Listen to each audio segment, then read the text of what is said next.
good lively scrimmage action there. We had a little 3-on-3 drill, and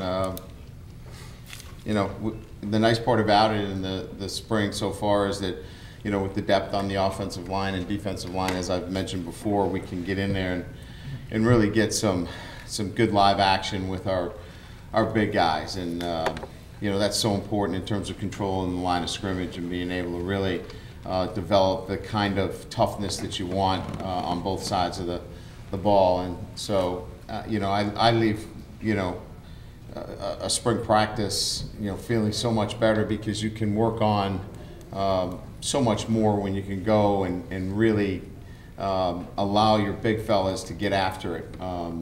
And that's really been the emphasis for us, is that toughness on both sides of the ball, offensive line, defensive line. And you can talk about it all you want, but you've got to create those situations in live padded opportunities. And we had another one of those today. We had one Wednesday. We had one last Saturday. So it's been really good work. So in terms of the preparation, it's the first time that I've been able to prepare this way and developing that toughness on the offensive line and defensive line. So feel good about it, from that perspective. So with that, that's kind of my sense of, what we've been able to do that has kind of piqued my interest. And then, whatever's on your mind, let's talk about it. So what are you guys hearing? What would you like to talk about? Eric, what do you got? Injuries? Yeah. Let's go. Let's go with the injuries. You had a few guys sitting out today. Yeah, nothing major. Some typical spring practice, ailments, but nothing that would keep anybody out for the remainder of the spring, other than Joe Schmidt, who's working his way back in. Jerron Jones, who had the screw pulled out from that fracture, who took place, who went through FSA today. But the guys that were out today will be back in short order. I think we got a couple of concussions. I think we have a hamstring, but nothing major to be alerted. What was Jarrett's? Concussion. Okay. Yeah. And he's been impressive. Yeah, he's been impressive. Brian, what's the balance been like with Torrey Hunter between two sports this spring? It's been really good. I think we've worked out a schedule that allows him to do both. Now, of course, he's not playing a lot of innings, so we've been able to kind of do both in the same day, where he's been able to go through a full practice. And then, I think what we're alerted to is that if he's in the lineup for a 9-inning game, then we wouldn't practice him on that particular day. So there's been good communication between Coach Aoki and myself in terms of balancing the schedule for Torrey. But he's had a good spring with us. He's been actively involved in all of our spring. Really hasn't missed that much at all. How'd that all come about? I mean, were there requirements he had to meet off the field? Yeah, he had to meet an academic requirement that we had kind of laid out, and then he's going through this first year to kind of see where he fits, and I think he's still going through that process right now. You mentioned, just kind of following up on Torrey, that he had to kind of establish himself within the program before you would let him play baseball. So the work he did last year, you felt he established himself enough to give him this opportunity? Yeah, but still had not fully got him the chance to kind of miss anything. So we had to still sit down and work out a schedule that allowed him to do both, because we're not in a position where we can say, all right, just focus on baseball in the spring. So I'd say he's got one foot in, but he knows that football is still the most important thing for him right now. Is he a guy who still you look at as maybe playing all three positions, or is he maybe focusing on one? He has the ability to play all three. I think that we would prefer that it's two at this time, but certainly he's more unique than any of the other players that we have, in that he could play all three if necessary. So slot and X or Z? Well, slot is our Z, Yeah. so it'd be probably more than anything else the X receiver position. Yep. How is the tight end situation unfolding? Ben took an awful lot of snaps last Yeah, year. over 1,000. And with Tyler and Durham, is it kind of more of a committee or a specific package or role? Well, I think Durham Smythe is somebody that we feel really confident as a pass catcher in our offense, and so it's been really more about consistency in the inline blocking for him. Tyler Luatua gives us that second tight end that has a little bit more, strength and size, and has not established himself as the same kind of pass catcher as Durham. Nick Wisher continues to get bigger and stronger. We know what he can do. He's got real good ball skills, but we got to continue to work on his blocking. But he's up to 240 something pounds, so he's getting there. We're also working Chase Hounsell there, but there's a bit of a transition there. He wants to go off and attack, like he's a defensive lineman, and there has to be a little bit more patience there. But I think he might be somebody that can help as well. So I think Durham Smythe, you start there, and he gets a bulk of the work, and then I think our second tight end, Luatua, and then trying to find the third. Last year you had a jumbo package at times. I think where Connor Hanratty was even out there. Are you looking at anybody like an Alex Bars or somebody who could aid that role there as a blocker, inline position guy, like a? I think that we have a couple of guys that we feel like we could put on the field that certainly could help us in unbalanced and some offensive sets, and certainly Bars is a guy that could do that. We think McGovern is athletic enough that he could do that as well. So I think we've got two guys in particular that fit that kind of profile. And we haven't really had a chance to discuss much special teams or anything like that. Obviously, you got Tyler Newsome punting. How is that and the return people rounding out? Right? Our focus has been on a lot of technique work, really working a lot on developing our holder, Deshaun Kaiser, working with him quite a bit as it relates to our PAT field goal work. And then a lot of technique work in, our punt return, and then setting up our returns and kickoff returns. So you're not doing a lot of ball catching right now while you're inside. We'll wait till we get outside. But that's a lot. We've been going every day with ST, so it's been part of our emphasis. So a lot of technique work right now, fundamentals, footwork.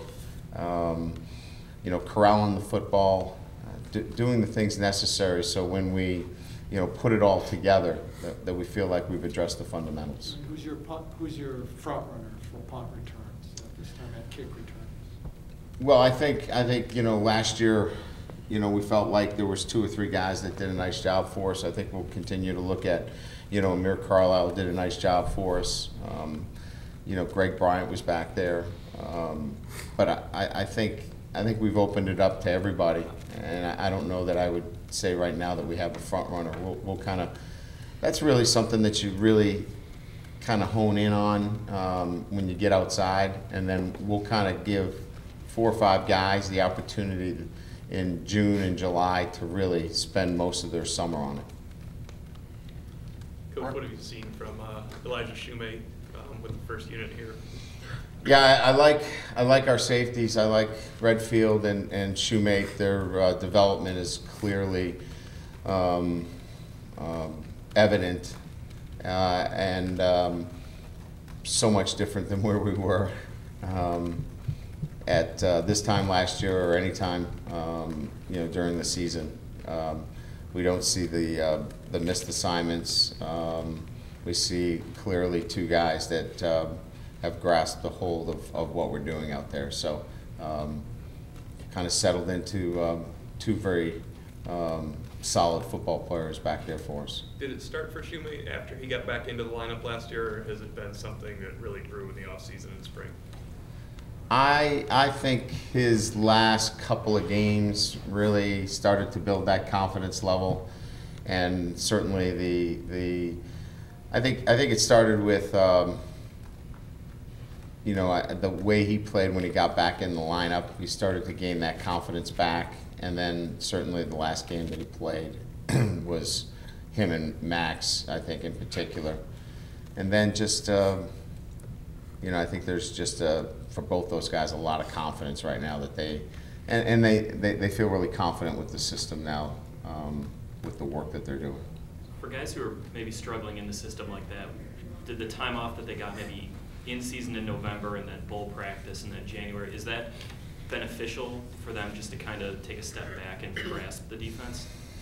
Yeah, the bowl preparation was absolutely crucial to both those guys, and defensively for them to really I think see where they needed to grow, and they did, both of them. And now they get into this year, and they know it's time to really deliver. So I think they look back on the year and see that there were clearly some tough times for them, but they're going to be better because of it. Brian, can you talk about your philosophy regarding position switches? You got a lot of guys on your roster that have moved around. What goes into your thought process with that? Do you recruit when you recruit kids, do you talk about the possibility they may end up playing somewhere else?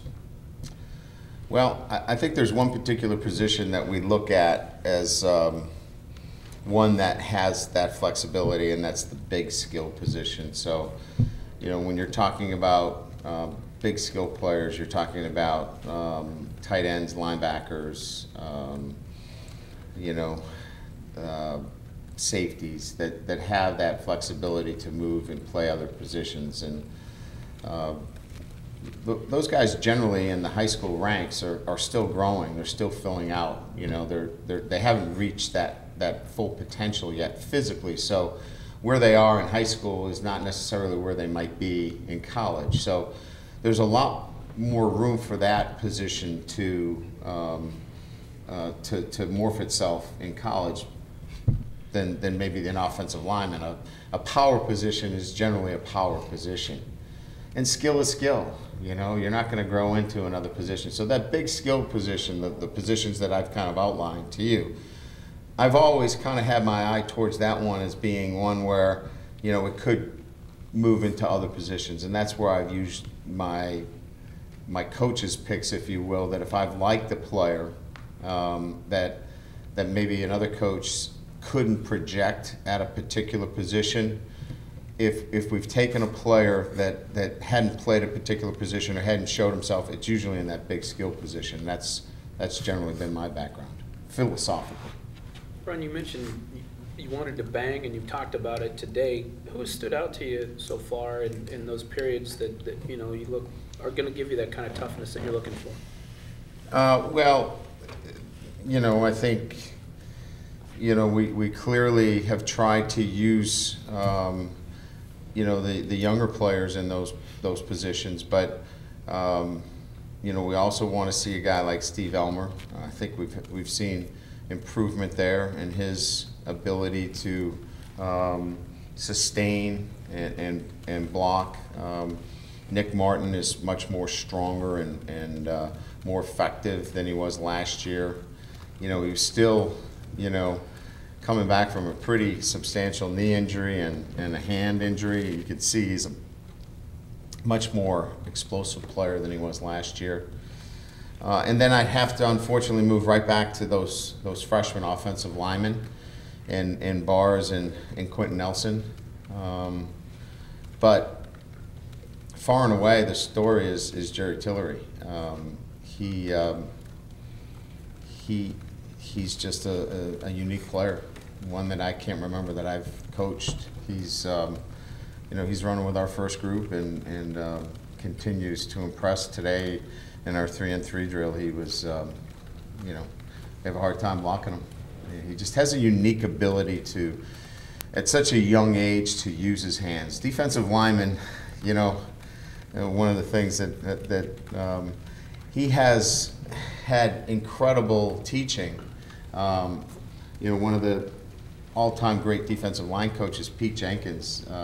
If you research him at all, he's revered as one of the great ones. Has gotten a chance to coach him, and you can see it in his ability to use his hands. And where we spend the first year and a half trying to get these kids to not drop their head and be overextended, he immediately can shoot his hands and use his size to his advantage. So, you know, I don't want to put him in the Hall of Fame. I mean, I'm so leery to talk about a freshman, but he's a unique talent.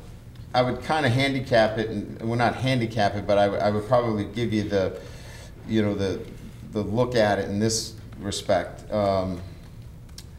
Quentin Nelson is extremely explosive, strong, and can overwhelm a defender.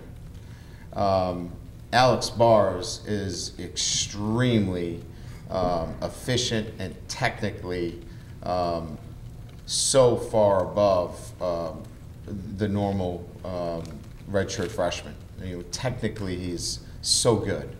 So you have two guys here, one that is really physically at times can be dominant, and one who you think he's a junior. You know, he's been in the program 3 or 4 years. So, you know, you turn on the film, and to me, I mean, it's going to be hard to make a call because you like what they both do at that position. In the past, you've had 2 receivers that were real close, or 2 backs. You'll play both guys. I know up front's a little different. Is this a situation where if they're both still real close, you may find a role for both of them some way? Or they'll have to both play. We're not, you know, they're going to have to get in the game, and it might be at, you know, it might be that, you know, Bars plays some tackle too, you know, and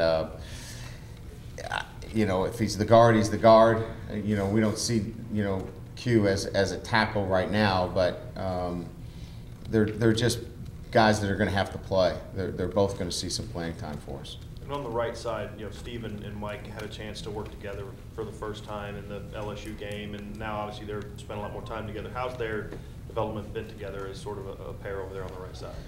Well, I think we like what Elmer's done. We thought he was sloppy at times, and he's really cleaned up a lot of those. You know, what we would consider, you know, unforced errors, you know, in technique. I think he's really become so much more technically sound. He's a big, strong kid, and once he's eliminated a lot of those, it's allowed him to work so much more efficiently with Mike. You know, Mike's long. What Mike has to continue to work on is, you know, not getting his head out in front of him and being overextended. He's getting better there. Brian, how would you evaluate the quarterback situation to this point? And again, what are you looking for in the last 2/3 of spring practice with that? You know, it's kind of an interesting, you know, if you take a step back, I like what they're doing. They're very competitive. They're working very well in the classroom. I like what Mike's doing with them. But here's my observation is that, you know, when Coach Martin was running the offense, there was a real focus on the quarterbacks and protections and really being cognizant of how to protect themselves. And Coach Martin was, you know, that was kind of his thing, right? You know, that was his wheelhouse. So that was a huge point of emphasis. And with Coach LaFleur, it was concepts, concepts, concepts. It was a heavy emphasis in concepts. And so those two things they're really good at. Some of the fundamentals, which we saw were exposed last year, are the areas that Mike Sanford is really strong at. So there is that piece that was kind of missing that is really being coached, and we're seeing that development of some of the fundamentals that maybe weren't emphasized to the point that I liked, and we're seeing that come together in practice. So where are we with them? I'm seeing them so much more in tune with the fundamentals of the position and doing the little things that I think now can accelerate their growth because they know how to protect themselves. They got a great understanding of the concepts. And so it's been really good work for both of them because they're, you know, they got 3/4 of it already down. And following up on that, can you measure ball security in that? Can you see improvement in that? Is it too early? Oh, sure, yeah. You can see, you know, mistakes that are made based upon being careless and not taking care of the football properly, and we're certainly seeing, you know, less of that across the board. Thanks, guys. All right, thank you. Appreciate it.